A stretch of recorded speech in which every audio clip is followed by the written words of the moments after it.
umusore w'umuheburayo wajyanywe ari umunyagi Babuloni, ageze i Babuloni ibintu byinshi arabihindura.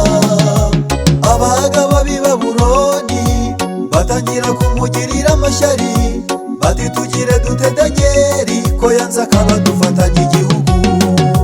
Bashaka impamvu zose ariko bamuburaho impamvu, bamutega impamvu yo gusenga kuko Danyeli yakundaga gusenga. Ariko Danyeli ntiyihishira, akomeza gusenga Imana. Gusenga kwa Danyeli kwabonetsemo ibisubizo. Gusenga no kumenya Imana no gushikama ku masezerano, aho niho gutsinda kwabera gushingiye. Muramenye nimurekure, mugunire kwizera kwanyu, mw'ijuru tuhafite Imana kandi n'Imana nyir'ububasha. Gusenga no kumenya Imana no gushikama ku masezerano, aho niho gutsinda kwabera gushingiye. Muramenye nimurekure, mugunire kwizera kwanyu, mw'ijuru tuhafite Imana kandi n'Imana nyir'ububasha.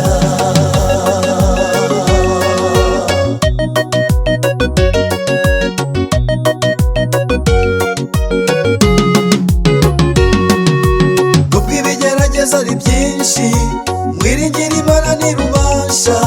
Nta na kimwe kijya kiyinanira, imenya neza ibitugoye. Abari gushakisha Imana umwete bagiye gusukirwa Mwuka Wera, n'imbaraga izabatera guhamya no gushikama mu bigeragezo. Gusenga no kumenya Imana no gushikama ku masezerano, aho niho gutsinda kwabera gushingiye.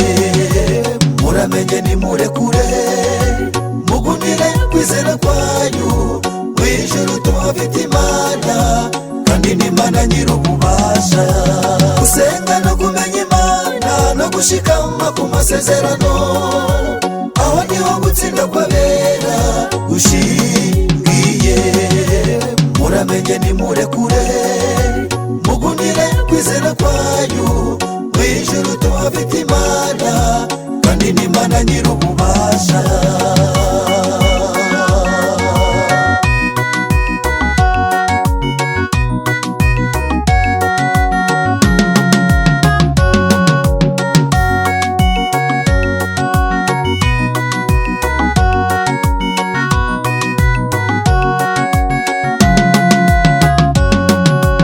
Imana yabanye na Yohana ku kirwa cy'i Patimo, izabana n'abana bayo mu bihe bikomeye.